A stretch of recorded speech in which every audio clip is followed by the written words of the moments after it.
Bueno, amigos y amigas, también en el fin de semana, eh, el Banco Central de la República Dominicana informó finalmente, eh, hizo el informe final sobre los resultados de la economía en el 2025.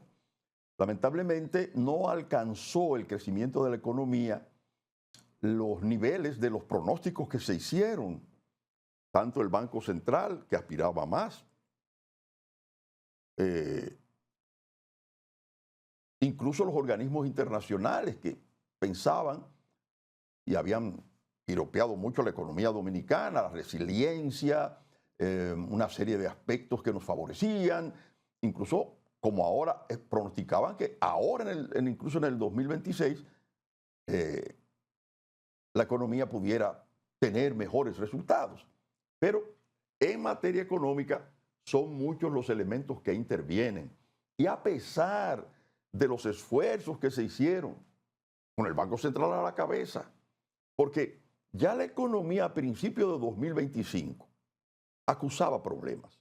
De hecho, cuando se produce el primer trimestre, el Banco Central se da cuenta de que hay una caída en el ritmo de la economía.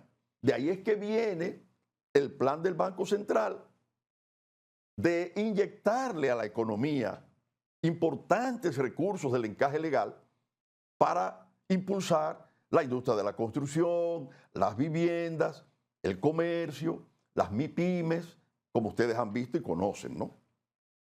Miles de millones especializados a una tasa manejable, privilegiada si se quiere, de acuerdo a los niveles de las tasas de interés, para proteger a esos segmentos y motivar el crecimiento de la economía. Eso logró en parte sus objetivos. No en todo, porque siempre hubo la queja de algunos sectores, sobre todo las MIPYMES, de que sentían que no había llegado como debió llegar esos recursos a tiempo y como se pretendía. Lo que pasa es que ahí hay ya un problema de las garantías. Eso se ha tratado, el tema de las garantías para los que no tienen grandes capitales, grandes negocios, grandes bienes, que no pueden pues presentar la garantía que siempre se necesita, aunque mínima, para optar por un préstamo, aunque sea un préstamo privilegiado. Pero en gran medida, y aunque también los bancos hacen ajustes con los préstamos que existen y todo ese tipo de cosas, esa inyección de dinero fue importante en su momento y resolvió en el momento.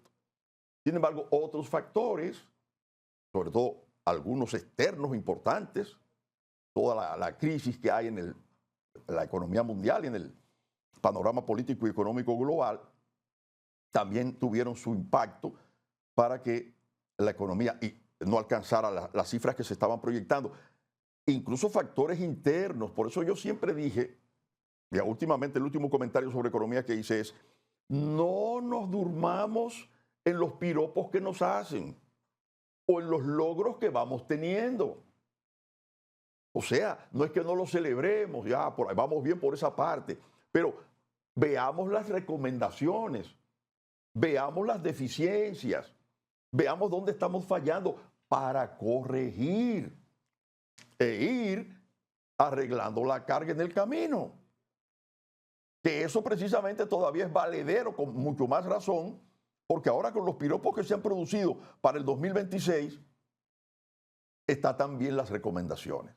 O hacemos las reformas que están pendientes, o mejoramos una serie de aspectos que para facilitar la inversión, la permisología, he hablado de eso cuántas veces y está todavía en el tapete, de obstáculos que se sienten para la inversión en la República Dominicana, aunque hayamos mejorado. Ahí está el dato del Banco Central de cómo alcanzamos los 5.000 y pico de millones de dólares en inversión. Pero ahí está el turismo a la cabeza atrayendo y los bancos atrayendo. O sea, no necesariamente por una labor del gobierno. Ahí entran muchos factores actuando. Entonces, Hagamos lo que tenemos que hacer, el gobierno por su parte, modificar las cosas que hay que modificar, atender que la burocracia, que todavía no está alineada para facilitar las cosas, para que crezca la economía, se alinee. Hablaba yo el otro día de una zona franca donde se van a invertir no sé cuántos millones y que tiene 2 años que no le dicen a los inversionistas, creo que guatemaltecos y dominicanos, que por qué tienen eso detenido. Eso es posible en un país que hable de que quiere atraer inversiones. Imposible. O en el último informe de la Embajada Americana, que habla todavía de las quejas que hay sobre cómo se dilatan los trámites. Entonces, todas esas cosas tenemos que verlas, porque eso agiliza la economía y eso hace crecer la economía. Ahí es donde tenemos que enfrascarnos. Esos detalles que están pendientes y que hay que trabajar desde la burocracia, desde el gobierno. De manera que esperemos que nos vaya mejor este año y que analicemos los porqué de no haber alcanzado los pronósticos que se hicieron. Vamos con nuestro señor director.